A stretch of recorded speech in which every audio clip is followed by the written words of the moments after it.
ನಮಸ್ಕಾರ.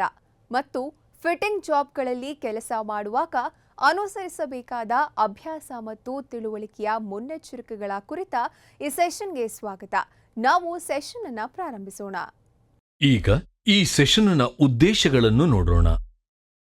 ಈ ಸೆಷನ್ನ ಕೊನೆಯಲ್ಲಿ ನಿಮಗೆ ಸಾಧ್ಯವಾಗುತ್ತದೆ ಫಿಟ್ಟಿಂಗ್ ಜಾಬ್ಗಳನ್ನು ಕಲಿಯುವುದು ಮತ್ತು ಅಭ್ಯಾಸ ಮಾಡುವುದು, ಫಿಟ್ಟಿಂಗ್ ಜಾಬ್ಗಳಲ್ಲಿ ಗಮನಿಸಬೇಕಾದ ಮುನ್ನೆಚ್ಚರಿಕೆಗಳನ್ನು ತಿಳಿಯುವುದು, ಫಿಟ್ಟಿಂಗ್ ಜಾಬ್ಗಳಲ್ಲಿ ಕೆಲಸ ಮಾಡುವಾಗ ಅನುಸರಿಸಬೇಕಾದ ಮುನ್ನೆಚ್ಚರಿಕೆಗಳನ್ನು ದಾಖಲಿಸುವುದು. ಈ ಅಭ್ಯಾಸಕ್ಕೆ ಅಗತ್ಯವಿರುವ ಟೂಲ್ಗಳು bench vice, files, hacksaw blade with frame, chisel, ball peen hammer, anvil, flatter tool, sledge hammer, tongs, grinding machine, belt drive of a lathe, wire brush, pulley with belt arrangement on a drilling machine, pedestal grinding machine. Fitting ಬಗ್ಗೆ ತಿಳಿಯೋಣ. Fitting ಎನ್ನುವುದು ಅಗತ್ಯ fit ಅನ್ನು ಭದ್ರಪಡಿಸುವ ಸಲುವಾಗಿ ಅಳತೆಗಳು ಅಥವಾ ಆಕಾರವನ್ನು ಅಗತ್ಯವಿರುವ ಗಾತ್ರ ಅಥವಾ ರೂಪಕ್ಕೆ ತಂದ ನಂತರ ಭಾಗಗಳ ಅಸೆಂಬ್ಲಿಗೆ ಸಂಬಂಧಿಸಿದೆ. ಫಿಟ್ಟಿಂಗ್ಗೆ ಅಗತ್ಯವಿರುವ ಕಾರ್ಯಾಚರಣೆಗಳನ್ನು ಸಾಮಾನ್ಯವಾಗಿ ವರ್ಕ್ ಬೆಂಚ್ನಲ್ಲಿ ನಡೆಸಲಾಗುತ್ತದೆ.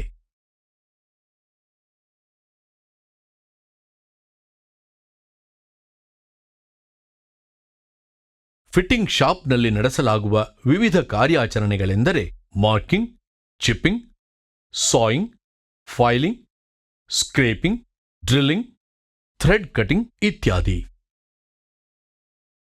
ಫಿಟ್ಟಿಂಗ್ ಜಾಬ್ಗಳನ್ನು ಅಭ್ಯಾಸ ಮಾಡಲು ಅನುಸರಿಸಬೇಕಾದ ಭಂಗಿಗಳು ಮತ್ತು ಕಾರ್ಯವಿಧಾನಗಳನ್ನು ನಾವು ಕಲಿಯೋಣ. ಬೆಂಚ್ ವೈಸ್ನ ಎತ್ತರವು ಬಳಕೆದಾರರ ಸೊಂಟದಷ್ಟು ಎತ್ತರದಲ್ಲಿದೆ ಎಂದು ಖಚಿತಪಡಿಸಿಕೊಳ್ಳಿ.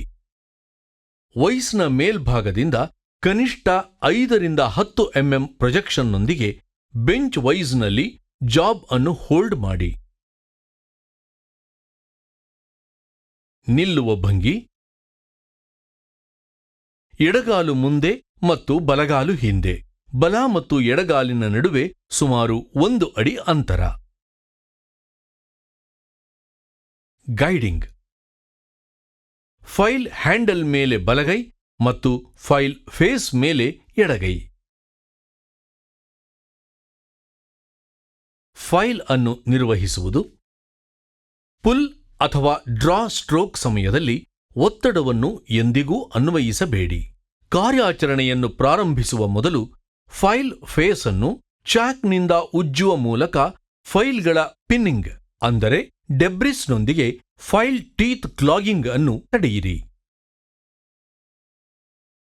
ಫೈಲ್ ಮೇಲೆ ತುಂಬಾ ಗಟ್ಟಿಯಾಗಿ ಒತ್ತುವುದರಿಂದ ಕೂಡ ಪಿನ್ನಿಂಗ್ ಆಗುವುದು. ಕಾರ್ಡ್ ಬ್ರಷ್ ಅನ್ನು ಬಳಸಿಕೊಂಡು ಫೈಲ್ಗಳನ್ನು ನಿಯಮಿತವಾಗಿ ಸ್ವಚ್ಛಗೊಳಿಸಬೇಕು. ಫೈಲ್ಗಳನ್ನು ಅವುಗಳ ಫೇಸ್ಗಳು ಪರಸ್ಪರ ವಿರುದ್ಧವಾಗಿ ಉಜ್ಜದಿರುವಂತೆ ಸಂಗ್ರಹಿಸಬೇಕು.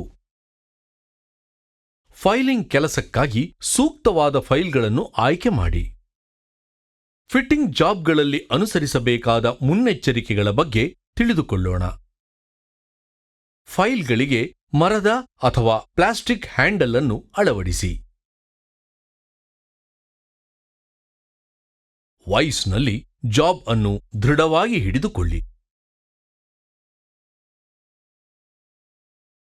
ಹ್ಯಾಂಡಲ್ ಇಲ್ಲದೆ ಫೈಲ್ ಅನ್ನು ಬಳಸಬೇಡಿ.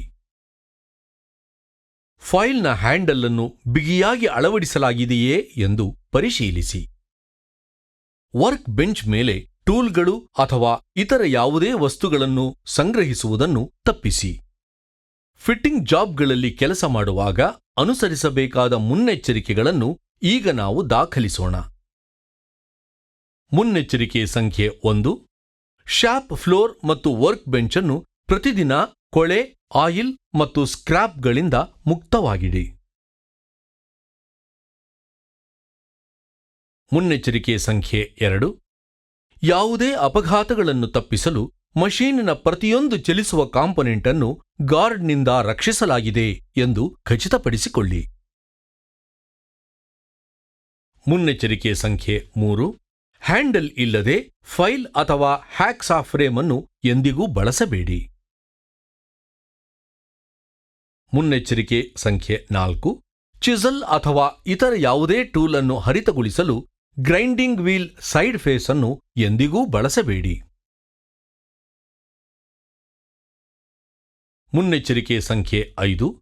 ಫೋರ್ಜಿಂಗ್ನಂತಹ ಹಾಟ್ ಜಾಬ್ಗಳನ್ನು ನಿರ್ವಹಿಸುವಾಗ ಯಾವಾಗಲೂ ಶಾಖ ನಿರೋಧಕ ಲೆದರ್ ಗ್ಲೌಸ್ಗಳನ್ನು ಬಳಸಲಾಗುತ್ತದೆ ಎಂದು ಖಚಿತಪಡಿಸಿಕೊಳ್ಳಿ.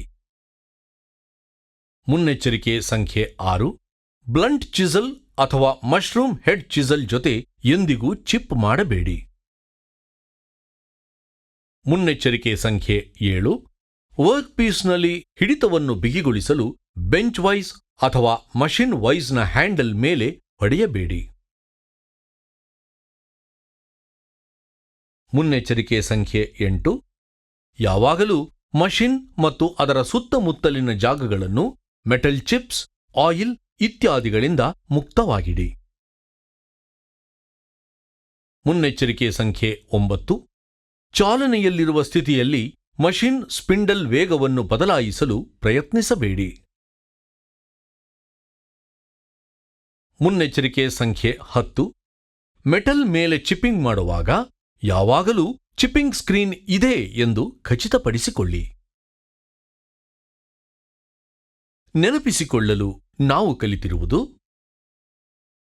ಫಿಟ್ಟಿಂಗ್ ಜಾಬ್ಗಳನ್ನು ಕಲಿಯುವುದು ಮತ್ತು ಅಭ್ಯಾಸ ಮಾಡುವುದು, ಫಿಟ್ಟಿಂಗ್ ಜಾಬ್ಗಳಲ್ಲಿ ಗಮನಿಸಬೇಕಾದ ಮುನ್ನೆಚ್ಚರಿಕೆಗಳನ್ನು ತಿಳಿಯುವುದು, ಫಿಟ್ಟಿಂಗ್ ಜಾಬ್ಗಳಲ್ಲಿ ಕೆಲಸ ಮಾಡುವಾಗ ಅನುಸರಿಸಬೇಕಾದ ಮುನ್ನೆಚ್ಚರಿಕೆಗಳನ್ನು ದಾಖಲಿಸುವುದು.